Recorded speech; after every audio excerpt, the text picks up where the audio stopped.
예, 감사합니다. 3일 만에 여러분들 다시 뵙는 것 같아요.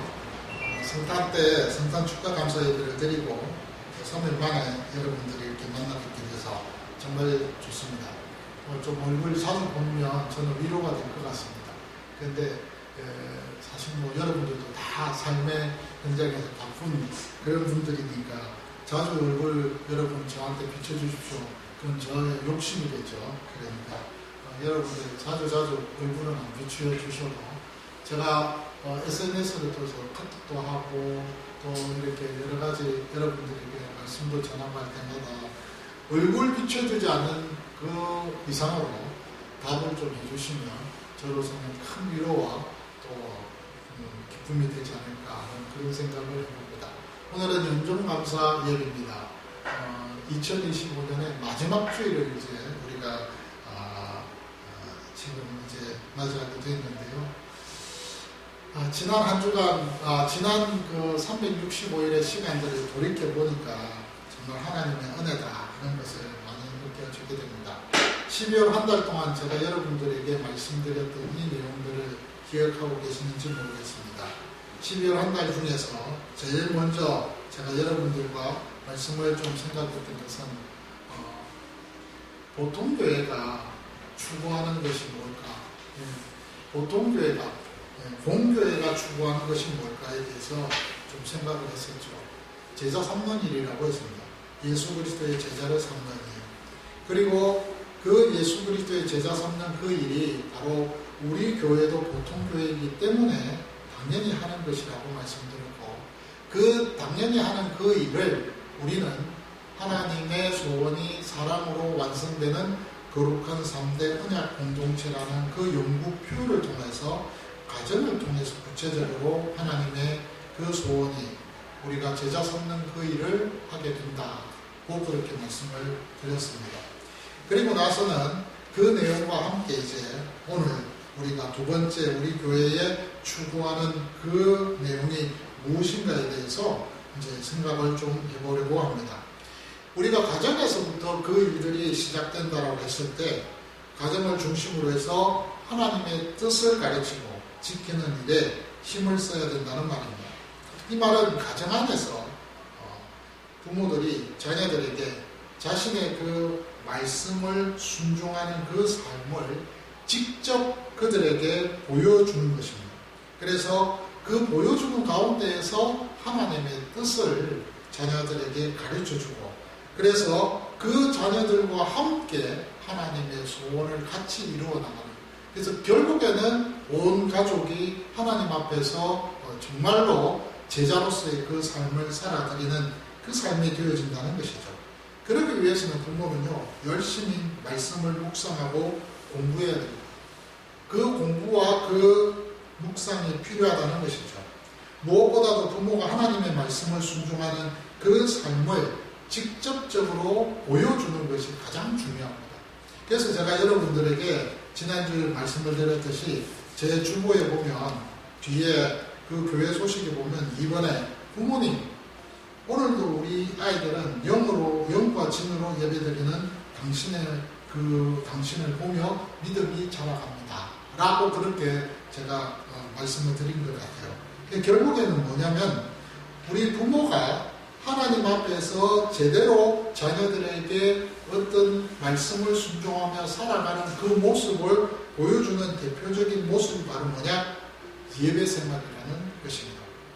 예배는요, 우리 그리스도인들이 거룩한 삶을 살아가는 데 있어서 빼놓을 수 없는 아주 중요한 과정 중에 한 과정입니다. 이유는 우리는 예배를 통하여서 그리스도인의 정체성을 확인하는 시간이 되기 때문입니다. 그리고 무엇보다도 그리스도인으로서 이 땅에서 감당하며 나아가야 할 그 방향과 그 사명을 오늘 이 예배를 통하여서 확인하는 시간이기 때문에 바로 이 예배가 굉장히 중요하다는 그런 말이 되겠습니다. 그러니까 하나님의 소원을 가정에서부터 이루어 나가는데 그 길이 뭐냐? 예배를 통하여서 그 모든 일들이 되어진다는 것입니다. 그만큼 예배가 중요하다는 것이죠. 그래서 예배를 회복하는 것이 가장 중요하고, 그 예배를 잘 드리는 가정이 되어야만이 그래야만이 하나님의 소원을 이루는 데 있어서 그 길에 있어서 지름길이 되어질 수 있다는 그런 말입니다. 그런 측면에서 오늘 이 본문의 창세기 2장에 나오는 이 말씀은요, 상당히 중요한 말씀이라 보아집니다. 오늘 창세기 2장 4절부터 나오는 그 내용을 보면 여호와 하나님이 이 세상을 창조하시는 그 과정들을 잘 기록하고 있는 것을 보게 됩니다. 우리가 잘 아는 대로 창세기 1장에 있는 말씀은요, 6일 동안 하나님께서 세상을 창조하셨습니다. 그리고 나서는 마지막 7일째 되는 날에 안식하셨습니다. 그것이 창세기 2장에서 1절, 3절까지 그 내용을 보면 1장에 있는 내용을 다시 한번 요약해서 반복하고 있는 것을 봅니다. 물론 여러분, 우리가 알아야 할 것은 뭐냐면 모세오경에 있어서 이 창세기는요, 지금 우리가 장도 있고 절도 있어서 우리가 보기가 편하고 읽기가 편하고 이해하기가 쉽지만은, 그러나 원래 원본은요, 장도 없고 절도 없습니다. 그렇기 때문에 그 내용을 그냥 쭉 읽어내려가는 그런 형식으로 되어 있습니다. 그리고 더 놀라운 것은 히브리 원서는요, 원문은요, 어떻게 되어 있느냐, 운문체로 되어 있습니다. 산문체가 아니에요, 창세기가. 그렇기 때문에 창세기는요, 운문체이기 때문에 어떻게 읽는다? 노래하듯이 읽는 것이 창세기 전체 50장의 내용입니다. 그런데 어쨌든 이 창세기의 그 모든 내용들을 우리가 보았을 때에 오늘 창세기 1장에 나오는 이 창조 기사는요, 2장 1절에서 3절까지 그 내용이 요약되고 있는 것을 봅니다. 그렇게 요약을 하고 나서 2장 4절부터 보니까 또다시 하나님께서 천지 창조의 이야기를 또 하십니다.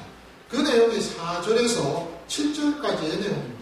그 내용을 창세기 1장과 그리고 2장에서 1절에서 3절까지의 그 내용으로 또다시 반복을 하면서 그러면서 기록을 하고 있습니다.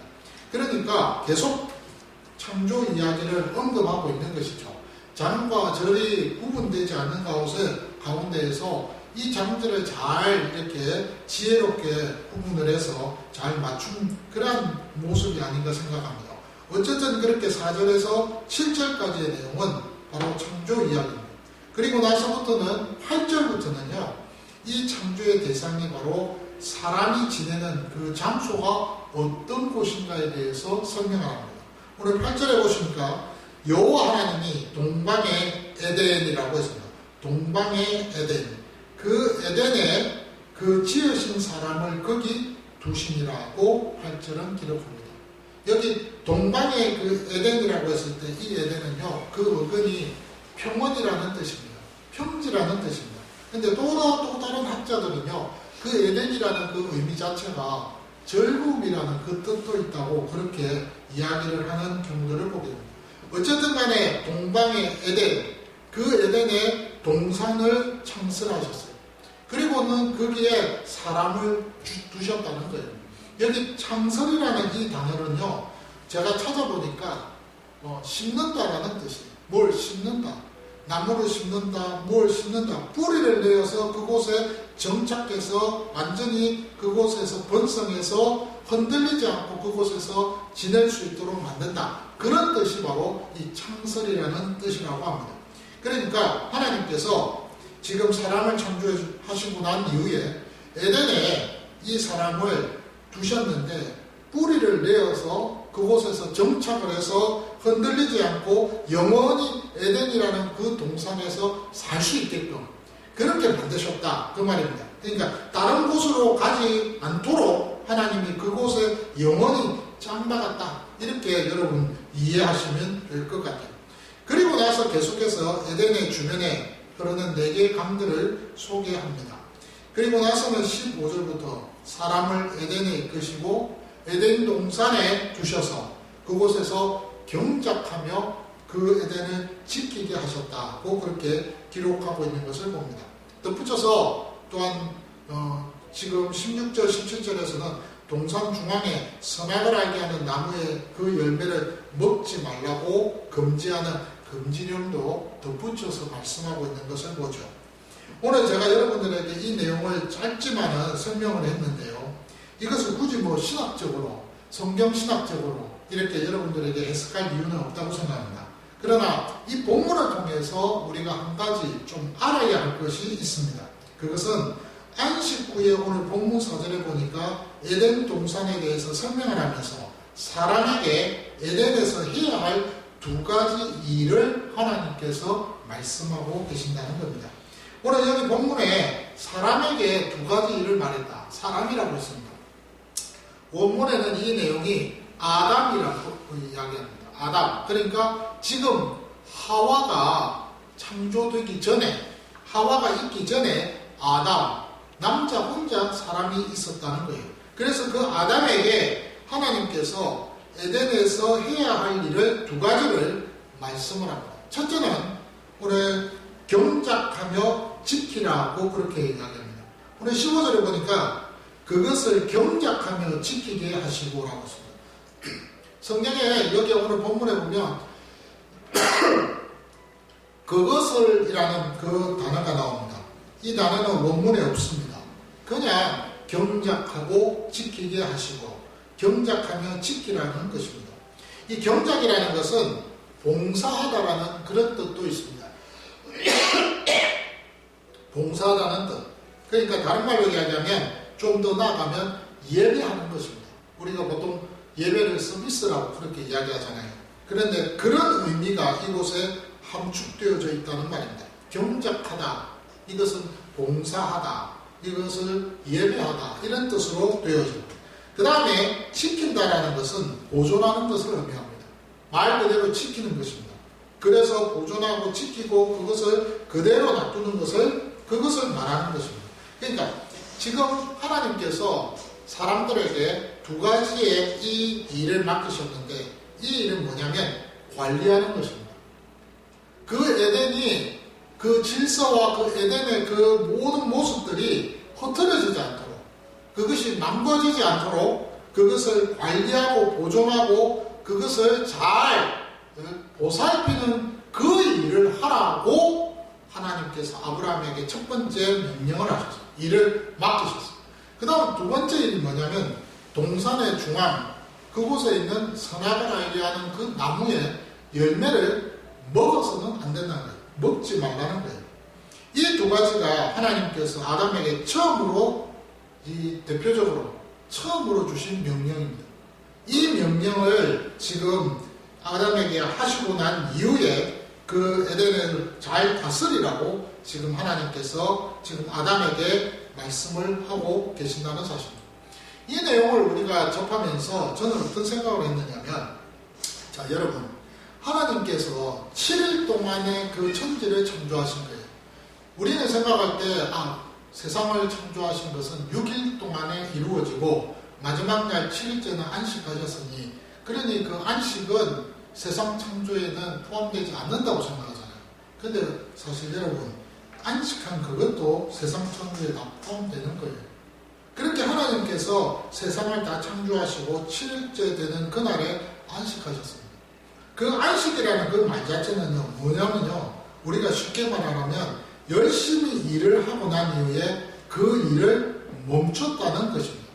쉬었다라는 그 개념보다는 일을 멈췄다. 그래서 원문에 보니까 이 샤파트라는 이 말 자체는요, 어떤 일을 하다가 그 일을 중단했다, 그 일을 멈췄다, 거쳤다, 이 말입니다. 다른 말로 그 일을 멈추고 중단하고 그 일을 이제 거쳤다는 것은요, 그 일이 완벽해졌으니까 그 일을 더 이상 안 해도 된다, 이 말입니다. 그래서 여러분, 오늘 성경에 보면 하나님이 창세기 1장 전체 보면 6일 동안 하나님께서 천지를 창조하실 때 보시기에 뭐라는 말씀을 하셨어요? 좋았더라는 말씀을 하셨어요. 이 좋았더라는 이 말은 선하다라는 뜻입니다. 하나님이 보실 때 100% 선하고 하나님이 보실 때 100% 완벽했다 이겁니다. 그렇기 때문에 더 이상 손댈 것이 하나도 없다 이 말입니다. 그러니 그 모든 것들이 손댈 것이 하나도 없으니까 더 이상 그 일에 대해서 관여하거나 그걸 다시 조금조금 만져서 뭔가를 다시 한번 이렇게 고쳐보거나 수정하거나 그럴 이유가, 그럴 상황이 아니라는 거예요. 그럴 필요가 없다는 거예요. 그래서 7일째 되는 날에 그 모든 일을 멈췄다. 이제 더 이상 손댈 것이 없어. 더 이상 그 일에 대해서는 더 이상 그 모든 것들을 만질 이유가 없어라고 그 일을 중단하셨다. 그래서 7일째 되는 날 하나님은 7일째 때 안식하셨습니다. 피곤해서 안식하신 것도 아니고 그렇다고 해가지고 뭐 쉬고 싶어서 안식하는 것도 아니고 그 모든 일들을 멈췄다는 그 말. 창조 사역이 완벽했기 때문에 멈추신 겁니다. 그리고 더 이상 할 일이 없으니까 멈춘 거예요. 그래서 그 완전한 곳에서 머물게끔 하셨다는 거예요. 그런데 더 놀라운 것은 그 완벽한 그 공간 안에서 하나님께서 그 공간을 보존하고 관리하고 그것을 잘 보살필 수 있도록 그 일을 맡긴 대상이 누구냐? 아담이라는 겁니다. 그 아담에게 경작하고 지키라고 그 일을 맡기셨어요. 다른 말로 이야기하면 이 놀라운 에덴이란 이 완벽한 곳을 잘 유지하게끔 아담에게 그 사명을 주셨다 이 말입니다. 그 에덴은요 평안입니다. 그 에덴은요 정말로 샬롬입니다. 그 에덴은 아무것도 정말 손댈 것이 없는 완벽한 곳입니다. 그래서 하나님은 마음에 너무너무 좋아서 안식하셨다. 그것을 보면서 즐기시는 것이었습니다. 그래서 여러분 우리는요 에덴이라는 이 공간, 이 동산이라는 이 공간은요 하나님 앞에서 안식할 수 있는 공간을 하나님께서 만들어 주셨다는 겁니다. 그 내용을 출애굽기 20장에 8절에서 11절은 십계명을 통하여서 이렇게 말씀합니다. 너희들이 안식일을 거룩히 지키라는 말로 명령하셨다는 거예요. 그러니까 여러분 창세기에서는 에덴을 통하여서 그 말씀을 하셨고 그리고 나서는 그 에덴을 통하여서 말씀하신 그 말씀을 성문화에서 출애굽기 20장에서는 계명을 통하여서 안식이라는 그 개념을 심어주면서 그 날을 통하여서 이 한 날이라도 너희들이 정말로 안식의 의미를 되새겨보면서 너희들이 하나님 앞에서 완전함이 무엇인지를 맛보며 살아가기를 원한다는 것입니다. 그래서 여러분 안식일을 지키라는 그 명령을 우리는 다시 한번 느끼게 되는 거예요. 그런데 놀라운 것은요 여러분 여기에서 하나님이 멈추지 않으셨어요. 하나님께서 그 가운데에서 안식이라는 이 놀라운 그 축복을 지금 이 에덴 동산을 통해서 보여주시면서 무슨 이야기를 하십니까? 너희들이 경작하고 지키라는 거예요. 다른 말로 이야기하면 하나님 앞에서 이것을 잘 보존할 수 있도록 이것을 잘 관리하면서 나아갈 수 있도록 하나님과의 관계를 잘 유지해라 이 말입니다. 그 관계 유지하는 그 모습이 바로 예배입니다. 그것이 예배라는 거예요. 결국은 아담의 삶을 지켜보면서 이모적으로 하나님이 지켜보시면서 여러 가지 많은 것들을 보면서 좋아하지 않았겠어요? 이게 이런 거구나. 내가 이렇게 이 모든 만물들을, 이 모든 것들을 내가 만들어 놓고, 아담까지 저렇게 내가 만들어 놓고, 정말로 내가 그걸 보면서 함께 교제하며, 동고동락하며, 너무 좋네? 라고 그렇게 하나님 자신은 아마 생각을 하셨을 거라는 겁니다. 그런 가운데에서 그 관계가 영원히 유지되게끔 하나님이 옆에서 지켜보시는 거예요. 그럴 때 아담은 경작하며 지키는 거예요. 다른 말로 이야기하면 그 일에 대해서 그 모든 것들을 보존하기 위해서 관리하며 보살피며 그러면서 섬겨나가는 겁니다. 그것을 예배로서 우리는 성화시켜 나가게 되어진다는 말이죠. 그렇기 때문에 우리가 생각하는 예배는요 단순히 하나님 앞에 이렇게 나와가지고 저와 여러분들이 하나님 앞에 찬송 부르고 기도하고 이 정도의 의미가 아니라는 사실입니다. 분명한 것은요 여러분 우리가 하나님 앞에서 예배하는 것은 삶과 직결되어 있는 것입니다. 우리가 이런 말을 하잖아요. 예배가 곧 그리스도의 삶이다. 그리스도인의 삶은 곧 예배다. 그런 말 하잖아요. 너무 식상한 말이고 너무 고리타분한 그런 말이죠. 그런데 여러분 분명히 여기에서 하나님 앞에서 진리가 있습니다. 진리가 있습니다. 아담을 보십시오. 그의 삶 속에서 그는요 그냥 하나님을 섬겨나가며 하나님이 말씀하신 그 말씀대로 순종하며 살았고요. 지켰습니다.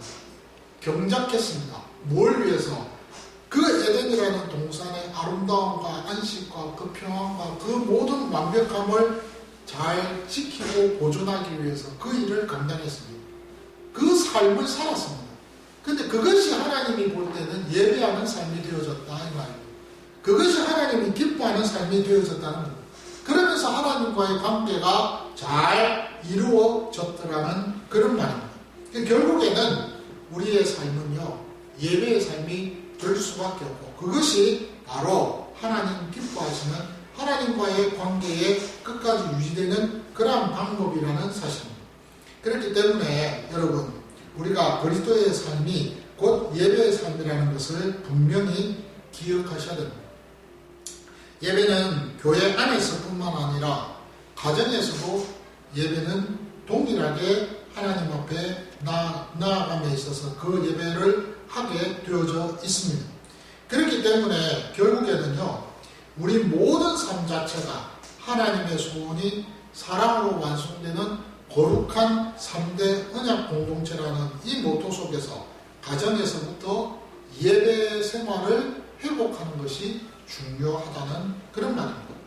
우리 삶의 중심에 있어서 우리 가정의 중심에 하나님의 말씀이 있어야 됩니다. 그 권위가 있어져야 된다는 말입니다. 그것이 있음으로 말미암아 우리의 중심이 바로 서게 되어진다는 겁니다. 오늘 성경에 보니까 여러분 두 가지 중에 제가 한 가지 말씀드렸죠. 경작하고 지키라는 말씀을 했잖아요. 그런데 두 번째는 뭡니까? 동산 중앙에 있는 선악을 알게 하는 나무의 열매를 먹지 말라는 것이었어요. 이 말은 뭘까요? 하나님께서요, 일부러 이렇게 정하신 걸까요? 그것이 아닙니다. 나의 권위와 내 말을 너희가 인정하고 지키기를 바란다. 그 내용을 믿기를 바란다. 다른 말로 이야기하면 하나님의 주권에 대해서, 하나님의 그 권위에 대해서 인정하라는 겁니다. 내 삶에 있어서, 우리 삶에 있어서 우리가 살아가는 그 모든 삶의 현장 속에서 그 중심에 하나님의 말씀과 권위가 있어야 된다는 사실입니다. 그 삶의 현장 속에서 그것이 필요하다는 것입니다. 그래서 오늘 본문에 우리 삶의 중심에 예배가 있고 삶의 모든 것이 예배로서 연결되는 그곳, 바로 가정, 학교, 직장, 교회, 나아가서는 사회와 국가와 세계 어느 곳에든지 간에 우리가 예배를 통하여서 지키고 경작하고 더 나아가서 생육하고 번성하고 안식의 그 기쁨을 온 땅에 충만하게까지 힘을 쓰는 우리 모습이 되어져야 된다는 거예요. 그것이 바로 하나님이 원하시는 세상입니다. 하나님이 나를 통해서 하나님의 뜻을 이루어야 될 때 그 이루어짐이 뭡니까? 내가 누리는 그 안식을 남들도 누릴 수 있게끔 만들어주는 거예요. 내가 누리고 있는 그 기쁨을 저 상대방 이웃들도 맛을 보게끔 해주고 싶다는 거예요. 그것이 바로 하나님이 원하시는 소원이라는 거예요. 하나님의 그 뜻이라는 것입니다. 그래서 그 일을 우리에게 그 사명을 주셨습니다. 근데요, 사실 이 놀라운 안식과 쉼의 그 누림을 우리가 하면 좋겠는데 못하고 있어요. 못하고 있어요. 실제로. 그렇잖아요. 왜 그럴까요? 그것은 아직도 우리 안에 죄성이 있기 때문에 그렇습니다. 그래서 실패하는 거예요. 매 순간순간마다 내가 완벽하게 그 모든 일들을 감당하면 얼마나 좋겠습니까? 그런데 그러지 못한 것은요, 바로 우리의 죄성 때문에 그렇습니다. 내 삶에 있어서 여러분 진짜 힘들고 어려운데, 팍팍한데, 내가 열심히 지금 뭔가를 해야 되는데 이거 하지 않으면은 내가 도저히 안 되는데, 그 일에 있어서 이것만큼은 내가 필수적인데, 이 시간만큼은 내가 꼭 버텨내야 되는데, 그럴 때에 우리 자신들이요, 정말로 우리의 연약함을 알게 된다는 거예요. 우리의 그 어떤 나약함 속에서 내가 이거밖에 안 되네 라고 우리 스스로 그 사실에 대해서 인정할 수밖에 없어요. 근데 그게 왜 그러냐? 우리의 아직도 남아있는 죄성 때문에 그렇거든요. 근데 그 모든 일들에 있어서 하나님이 우리에게 말씀하신 것이 있습니다. 그것은요, 예수 그리스도를 통하여서 이 모든 일들을 이미 해결해 놓으셨으니까 그 죄성을 대해서 너희들이 너무 거기에 집착하지 말라는 거예요. 이미 모든 죄를 다 소멸하여 너희들에게 없앴다는 거예요. 아직도 너희들이 그것에 집착해서 연연해서 살아갈 이유가 없다는 것이죠. 오늘 제가 여러분들에게 말씀드린 거 기억하시기 바랍니다. 우리가 하나님과 함께하는 예배는요, 교회에서만 가능한 것이 아니라는 거예요. 우리 삶의 현장 속에서 이 모든 일들이 다 가능합니다. 이 일을 가능하게 하신 분이 바로 그리스도 예수십니다. 예수 그리스도께서 이 모든 일을 다 가능하게 하셨어요. 십자가에 달려 죽으심으로 당신의 그 피값으로 우리가 완벽해져서 하나님 앞에 담대히 어디에서든지 우리의 삶의 현장에서든지 하나님께 나아가서 예배하며 살아가는 그 삶으로서 우리를 만들어 주셨다는 거예요. 가능하게 해주셨다는 거예요. 그래서 이 모든 일을 허락하시고 계획하시고 진행하셨던 분이 바로 성부 하나님이 이 모든 일을 해놓으신 거예요. 그리고는 직접적으로 그 일을 주도하신 분이 누굽니까? 성령 하나님이십니다.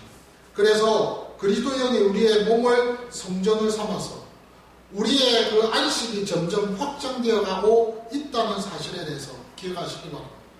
고린도전서 6장 19절의 말씀에 보니까 우리가 바로 그리스도의 영이 머무는 전이라고 했습니다. 그래서 우리 몸을 함부로 해서는 안 된다고 했습니다. 그러니까 하나님 앞에서 우리가 언제든지 어디서든지 정말 우리 안에 영 안에 계시는 그리스도의 영을 통해서 마음을 들여서 삼위 하나님 앞에 교제하고 예배하고 온전히 하나님 앞에 나아가는 그 일에 우리가 힘을 써야 된다는 사실입니다. 그래서 여러분, 하나님이 우리에게 이 모든 것들을 허락해 주신 것에 대해서 감사하셔야 됩니다. 우리가 교회에 나와서 예배하는 이 한 주간의 예배가 무엇 때문에 합니까? 그것은요, 다른 것이 아닙니다. 우리에게 있어서 이 말씀을 통해서 내가 한 주간 살아가면서 살아가는 그 삶 속에서 예배의 삶을 살아가야 되는데 그 예배의 삶이 제대로 완벽하게 그것을 하지 못했으니 주님 앞에 나와서 한 주간의 이 예배를 통하여 하나님 앞에서 또 한 번 에너지를, 영적인 에너지를 받고 돌아가서 힘을 얻고 또 그 나에게 주신 경작과 지킴의 그 사명을 또 감당하는 그 일을 하는 것이에요. 그래서 한 주간의 이 예배를 참석하는 거예요. 그리고 또한 여러분들 매 순간순간마다 가정에서나 삶의 현장에서나 여러분들 자신들이 하나님 앞에서 예배할 때 그 예배 속에서 하나님께서 소소하게 또 크게 세밀하게 간섭하시고 허락하시는 그 놀라운 평안을 맛보며 힘을 얻으며 나아갈 수 있게끔 만들어 주시더라는 사실입니다. 그렇기 때문에 여러분, 우리 가운데, 여러분들 가운데 이런 생각을 하면 안 돼요. 예배는 무슨 예배? 뭐 가정에서 삶과 예배가 연결되어 있다는데 정말 또 하나의 족쇄를 채우는 거 아니야? 아니, 정말 삶이 바빠 죽겠는데 그래요. 저도 바쁩니다. 근데 그렇게 삶이 빡빡하고 바쁜데 버거운데 좀 예배와 삶이 하나라고 그렇게 목사님 이야기하면서 그러면서 예배를 열심히 드려야 된다고 예배 생활 잘해야 된다고 여러분들하고 이렇게 말을 할 때 여러분들 혹여라도 그런 마음을 가지신다면 예배는요 삶의 안식을 지키는 수단이라는 사실을 꼭 명심하시기 바랍니다. 예배는 우리의 삶의 안식을 평안을 지켜주는 수단입니다. 제가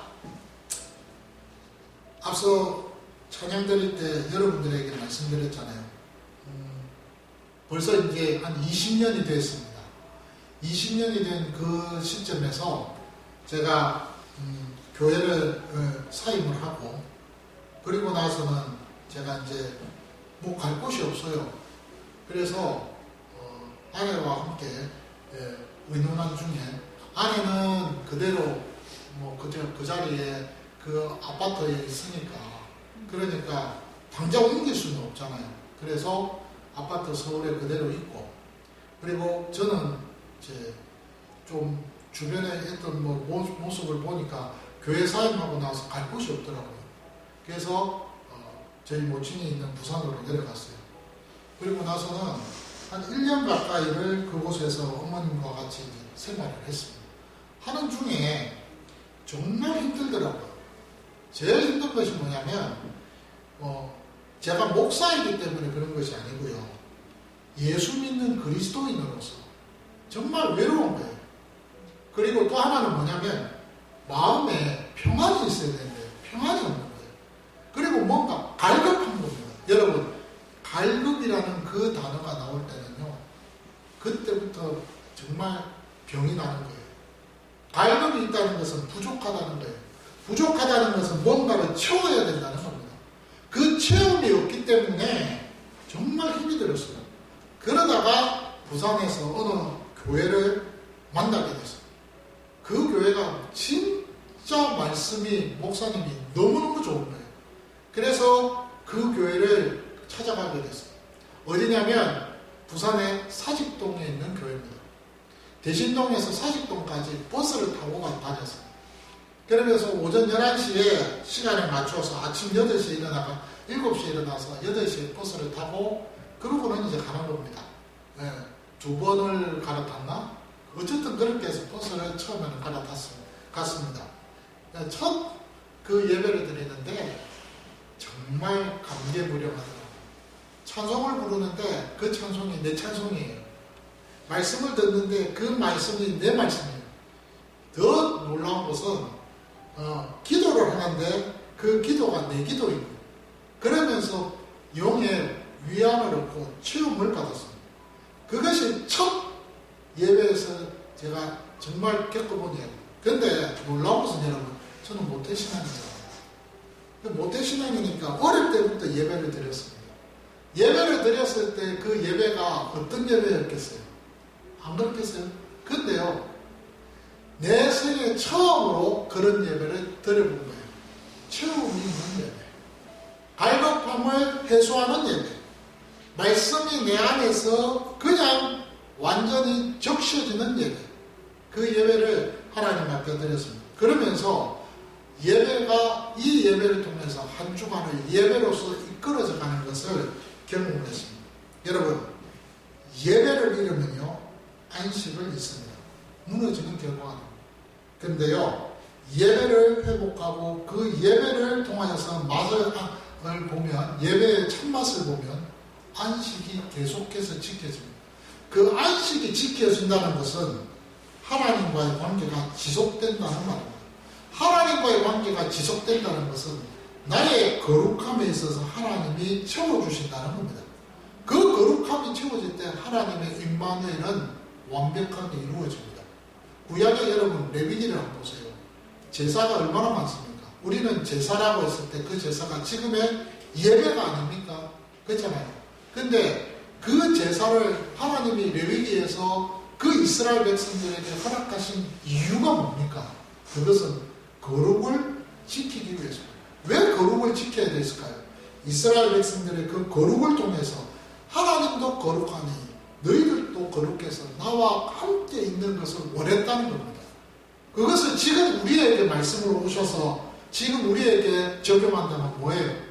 예배를 통해서 우리의 거룩함은 이미 완성되었으니 그 거룩함 속에서 우리가 예배를 통해서 안식을 누리고, 안식을 누리는 가운데서 하나님의 평안 속에서 하나님의 은혜와 긍휼하심을 맛보면서 그 하나님이, 주님이 나와 함께 하신다는 것을 누리면서 살아가게끔 만드는 그것이 임마누엘 아니겠느냐 이 말입니다.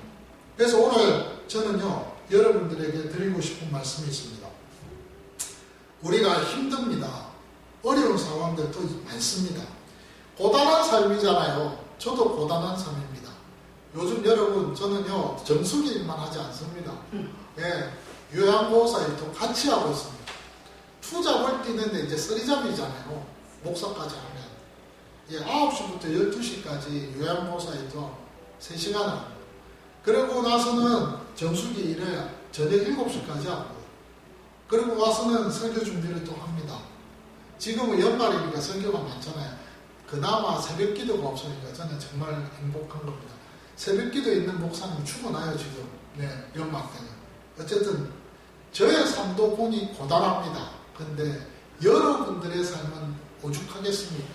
압니다. 왜? 제가요 20년 전에 그 삶을 살아보았기 때문에. 그 짧은 1년이지만 고단한 삶이었습니다. 힘든 삶이었습니다. 돈 벌기가 그렇게 쉽지 않아요. 고단합니다. 그런데요 여러분, 고단한 삶, 그러면서도 아픈 가족도 돌봐야 됩니다. 그리고 누구와 싸우면요 그 갈등한 거 해결하려고 몸부림을 칩니다. 이 모든 것, 가족들과의 어떤 모습들도 불화 속에도 있습니다.